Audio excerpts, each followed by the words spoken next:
ห้ามบ่ไปบ่ไปโลกาน้ำพ่อน้ำแม่บ่เป็นนางพักผ่อนเด้เพิ่นนี่หัวหน้าคุมงานนี่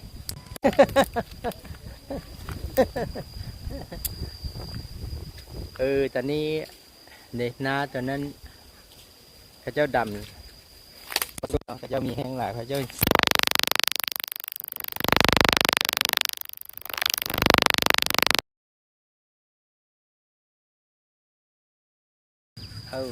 ่อันนี้แมงก้าเนาะเดี๋ยวเตรียมพร้อมก็เดี๋ยวเจ้าลุยก่อนเดี๋ยว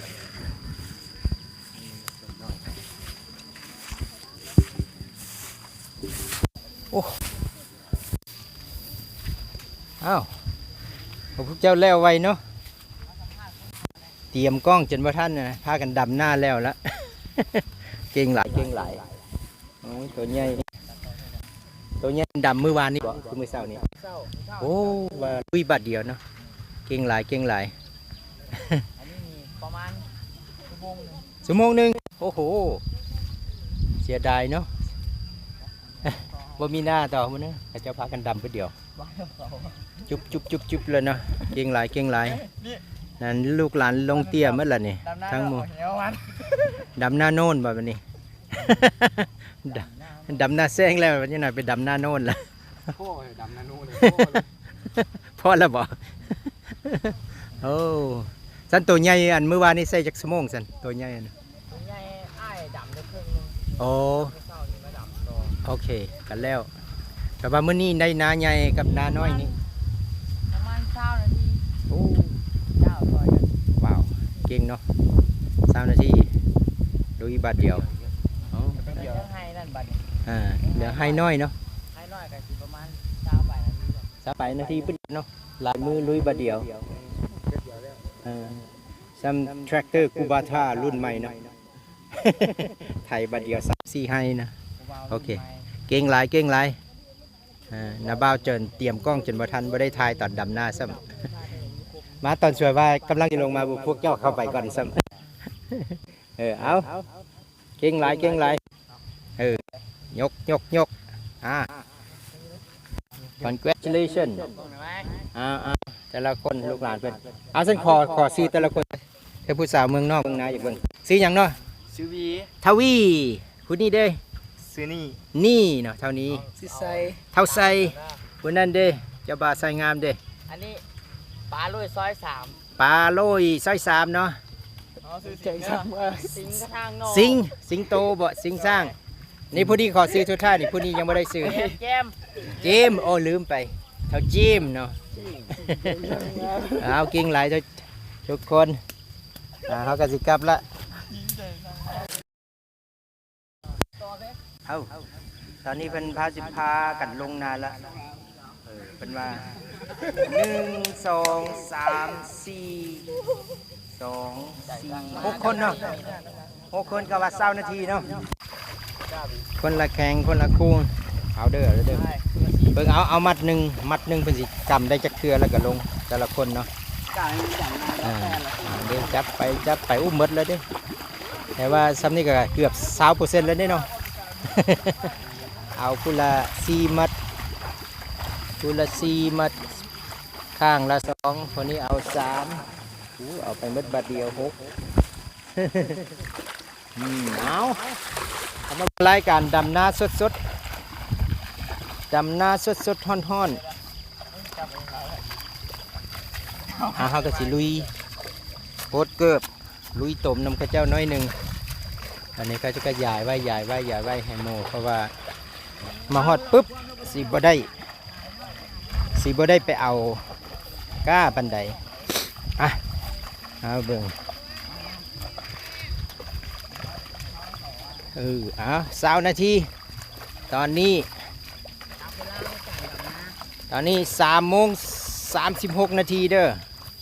คันว่า20 นาทีนี่ก็56นี่ควรสิเอาไปเบิ่งใกล้ๆเอาจังใดเอาจังใด2 ต้นบ่คือมัดละ 2-3 ต้นบ่ประมาณ4 กีบประมาณ4 กีบเนาะเอานี่4 กีบก็2 บาท4 กีบ2 บาทเนาะ มีลายไม้ลายมือเลยสาวนั่นก็โลก้าส่วนนี้ก็ดำหน้าเวลาเขามีลายมือลายไม้นี่แล้วไงพี่ลุงเตี้ยว่าดำเธอคนเดียวนะเกือบเป็นเดือน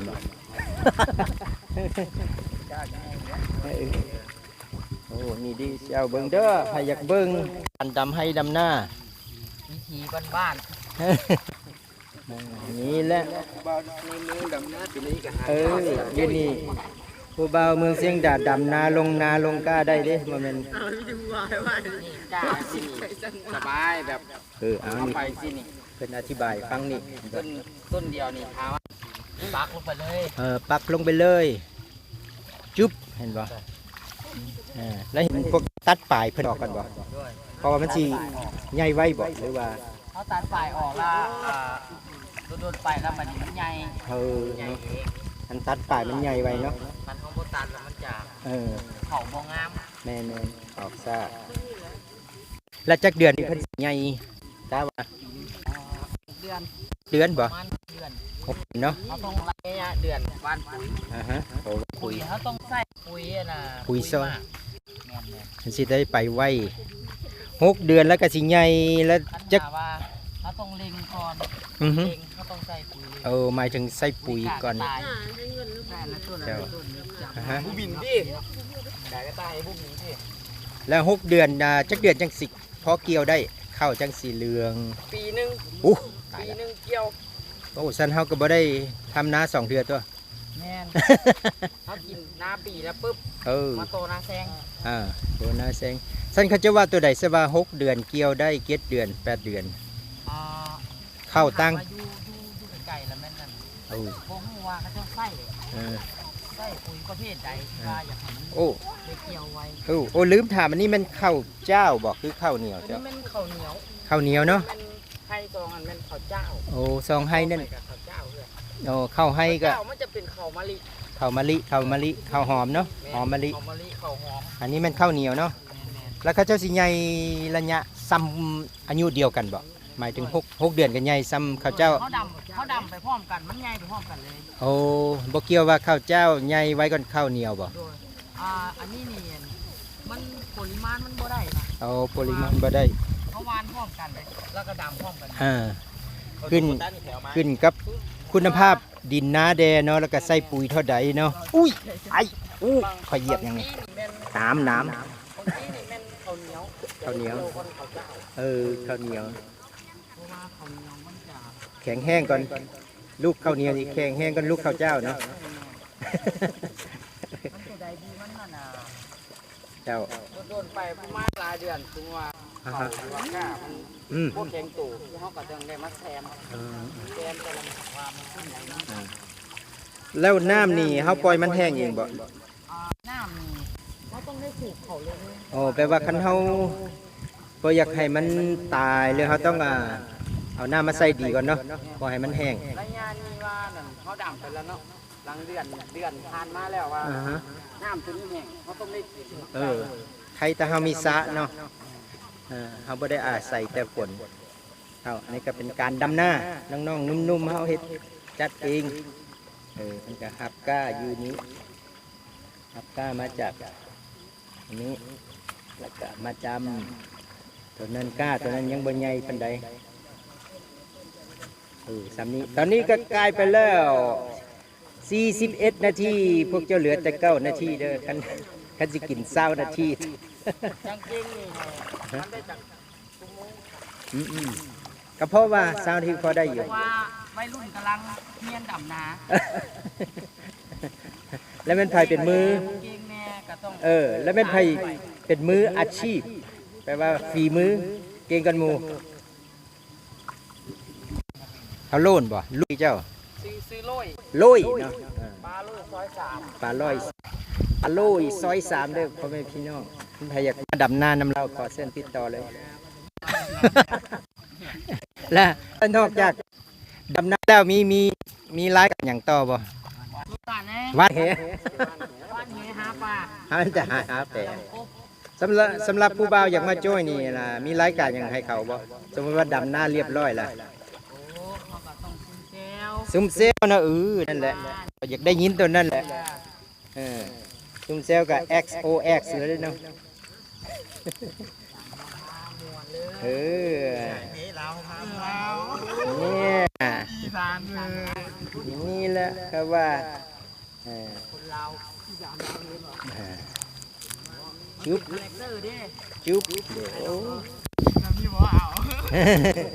เฮ็ดไปเฮ็ดมาเนี่ยก็มีความสุขแล้ว แน่นเฮ็ดหลายคนม่วนเนาะเฮ็ดคน นี่เขาต้องจับหลายจับพอดีมือ แม่น เพราะให้มันได้ไป จับหลายมันสิหลุดมือนอกจากเฮามีมือใหญ่แขนใหญ่คือหมอน่ะสิหยังผู้เสื้อลายนะเป้าเสื้อลายนี่นะทวีมันพ่อเอาแขนเพิ่นยาวกว่าแขนหมู่เด้ถามมาเอาใหญ่ๆ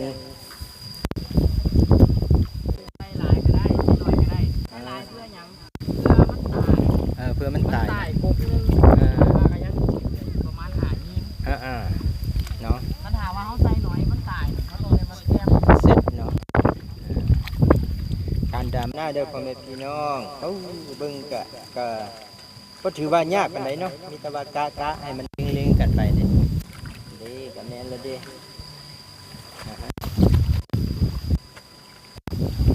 เขาไปว่ากันแล้ว ไปเป็นสาย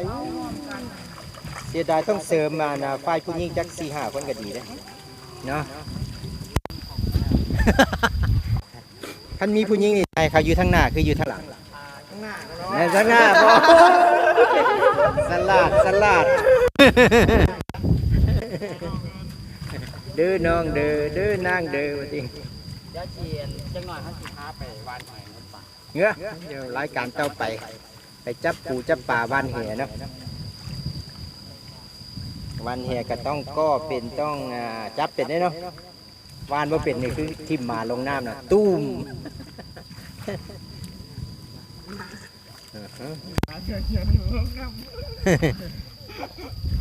เคยเห็นดิ อันนี้ก็ตอนยังน้อยก็เคยเฮ็ดยังน้ำข้าวแต่ว่าดำนาบ่ได้ดำมีแต่เกี่ยวข้าวขี่ควายขี่งัวเจอแล้วตะกี้มีหมูอยู่โซคำนี่ตอนนาบ่าวยังน้อยเฮ็ดไปเล่นหัวน้ำหมูมันละเจ้าดำนาก็ไปซอยเขาเจ้าเล็กๆน้อยๆเขาเป็นเล็กน้อยเด้ตะกี้ ตอนเขายังน้อยเขาบ่ฮู้เฮ็ดหยัง โอ้โห แต่ว่าใหญ่มานี่ แม่นบ่ แต่ว่าเฮียนฮู้ไปตัดเวลา ตอนจักปีเพิ่งเจ้าจึงเริ่มดำนา อายุประมาณ14 ปี โอ้โหเจ้ายัง เริ่มอ สา อก ย จากบ้าน หอยนี่4 ปีลงนาลง ลงแต่บ่ได้เฮ็ดได้ล่ะม่วนซื่อ ด้วยเขานี่อายุประมาณ16 ปีเริ่ม โอเค เริ่มหาเงินหาเงินหาทอง มีความฝันของตัวเองนะ เอาฮู้จักก็ดีคือเฮามีให้มีนาเฮาเองเนาะเท่าจีบนี่ก็ลุยคักได้ดอกจุ๊บ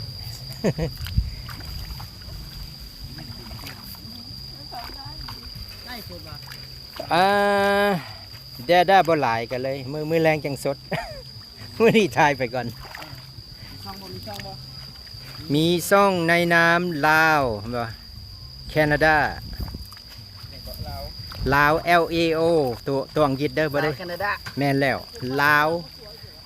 ต่อกันเลยแคนาดาบ่มีสปีดแต่ว่านาบ่าวสิไปลง Facebook ก่อนดักในน้ำล้านสร้างลาวแต่มันก็ต่อไปYouTube ล่ะ หาเบิ่งช่องนี่เด้อ ส่งไปให้พ่อลุงเตี้ยเลยดอกไปแล้วก็อัดไว้แล้วก็ตามมันจังจือเนาะนี่ไปแม่นใครก็ไปแม่ก็ดำนาทุ่งนาแซง เอาใกล้แล้ววันนี้นะ แน่ใกล้แล้วยังอีก 4-5 นาทีถ้าอยากได้20 นาทีตามเขาแม่นก็ World Record บ่ Olympic Record อยากได้เหรียญทองคำว่าสั้นก็ได้เหรียญไม่ก็เหรียญโซเวอร์ รางวัลที่ 2 เลี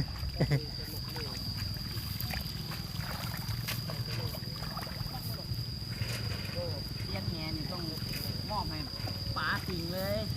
แม่นบ่ผู้ใหญ่คักก่อนว่าติ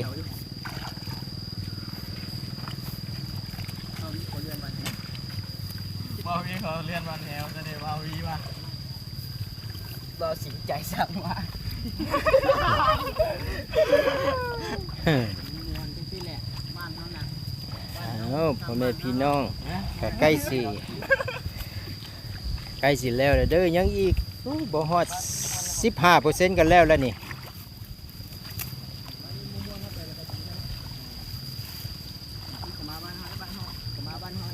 ตรงนาแซง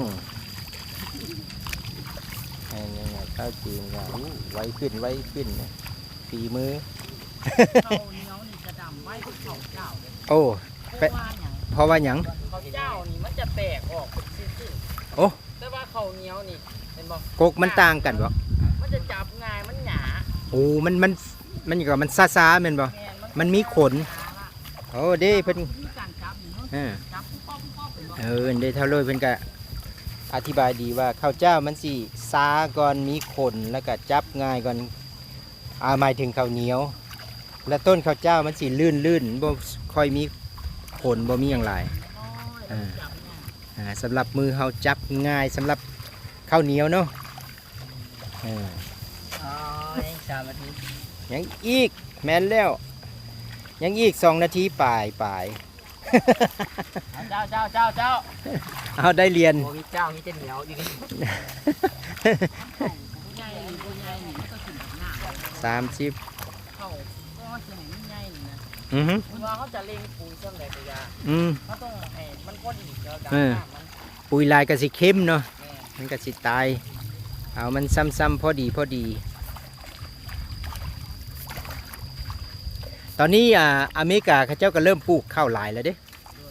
ตะกี้ขี่ไปบ่เห็นขี่ข้ามไปอเมริกาบ่ค่อยเห็นข้าวเดี๋ยวนี้โว้คนบางเทื่อกับคนกีนคนเก๊กเขาเจ้าไปปลูกก่อน อาจจะดำบ่งามเลยเด้อเพราะว่า บ่เป็นหยัง เพราะว่าเขาวัยรุ่นยุคใหม่ ขอมันห่างๆกันก็โอเคแล้ว ถึงสิบ่ตรง หายากแล้ววัยรุ่นดำน้ำปีนี้ เนาะ วัยรุ่นสั่งมาดิ ปีหน้านี้แน่นอนปีนี้ก็โอเค พอมันลงได้เป็นต้นห่างกันน้อยหนึงก็โอเคแล้วมันบ่มีอย่างที่ว่าถูกต้อง perfect ดอก เอาสายมาเลย แล้วพวกเจ้าจบโรงเรียนมาแล้วบ่ จบมาแล้ว ผู้ใดยังเข้าโรงเรียนอยู่บ่มีไผติจบ ออกหาเฮ็ดเรียกกันแล้ว เป็นไปหาเฮ็ดเวียกหาอยู่หากินแล้วเนาะเจ้า ต้องให้ระดับหนึงว่า ฮะ การเรียนนี่กับการเฮ็ดเวียกนี่เขาเลือกการเฮ็ดเวียก เจ้า เพราะว่ามันเลี้ยงจริงใจ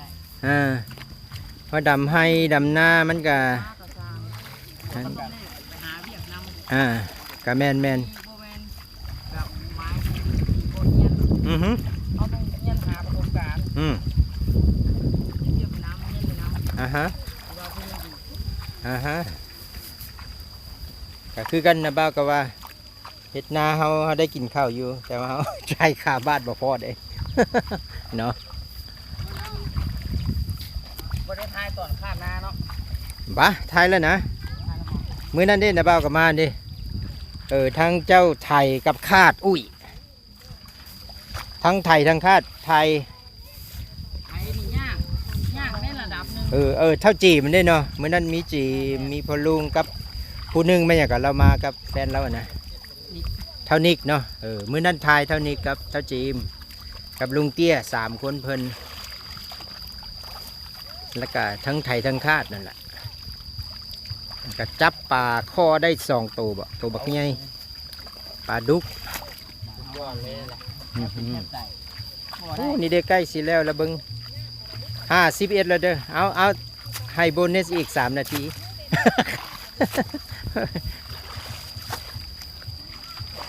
ใกล้แล้วเด้นี่ บึดจับบึดเอาบึดจับบึดจับบึดจับบึด ปืดจำบืดจำบืด เอาผู้ใดดึงเส้นสายก่อนกันเอา อ่า ลอยๆอย่างนี้น้ำจิ้มเนาะ ใครสิเล่แล้วผู้เจ้าเอ้ ถ้าย เอาถึงว่ามันเหลือเขาก็จะไปช้ำน้ำไว้ เออ เขาให้หากมันเปื่อย ฮะ ถ้ามันเปื่อยแล้วมันจะเหลือง แมนให้เป็นดูดน้ มันต้องเขาต้องได้ใส่หัวคิดละเติบ ำก็วางแผนหน่อยนึงเนาะก็แมนเห็นว่าเขาต้องเอาไปจุ่มนาไว้ครับเพราะฉะนั้นเป็นสีเหี่ยวแห้งเหลืองก็คือพักคือมีเขาปลูกแล้วเนาะ ทำกันมาดูสิวะ โอ้เล่ใกล้แล้วเจ้าเอ้ย ขาที่สั่นมัน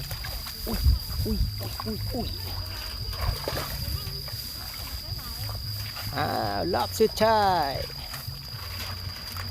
รอบสุดท้ายเป็นยังไงผู้ใหญ่บ้านลูกหลานเฮาดำให้ดำหน้าเป็นยังไงพ่อใส่ได้บ่ ได้โอเค ได้โอเค เรียบร้อยแล้วทางนี้ก็ เสียหน้าเว้น รอบสุดท้ายก็ถือว่า20 นาทีก็พออยู่เพราะว่าเขาก็เริ่มระวังนั่นแหละมีแต่ว่า ตอนที่เขามาดำเขาไม่ได้จับเวลาเดี๋ยวว่า จำได้จากนาที เนาะ หรือว่าชั่วโมงพอ อ่าฮะ เลี้ยวไปห้องกัน ก็บ่ไก่กันเจ้ากา20 นาทีก็ลื่นกัน3 นาทีหนึ่งก็แน่อยู่ หมายถึงทักทายก็โอเคอยู่แต่ว่า97%ถูกต้องโอ้เล่นี่รอบนี้ก็หมดแล้ว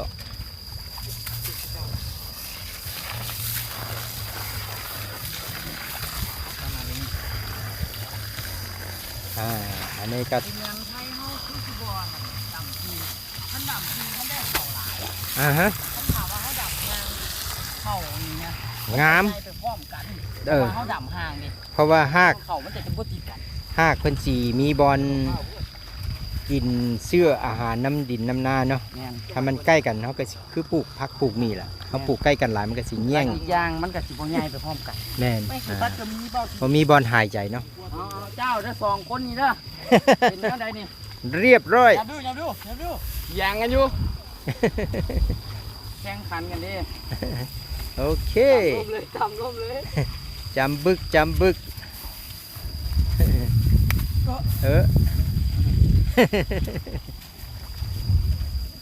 ึกจำบึกโอ้เรียบร้อยพอดีล้วนโรย เป็นหัวหน้า หัวหน้าบ่ หัวหน้าเขาที่คนหนึ่งนับ คนหนึ่งบ่ ถือ โอ้แม่นบ่ ในบ้านดงคำสร้าง ดงคำสร้างที่ สิงขนางน้องอยู่ใส่บ้านไหน สิงขนางน้อง บ้านโซกมีใส่ บ้านนี่ก็ซื้อมีไซโซกมีไซ ด้วย อ๋อโอเคเมื่อนั่นก็เฮไปเนี่ยก็วัดดงคำสร้างตัววัดเชียงดานาบ้าวก็ไปถ่ายดงคำสร้างโอเคก็ถือว่าแน่อยู่เพิ่นว่า20 นาทีก็ลื่นกันมีแต่2-3 นาทีก็โอเคอยู่การเพิ่น estimate เอามาคิดว่ากี่ทายหูเขา เอาเนาะถ่ายรูปเอาซะสิปิดกล้องเด้อสิถ่ายรูปเนาะ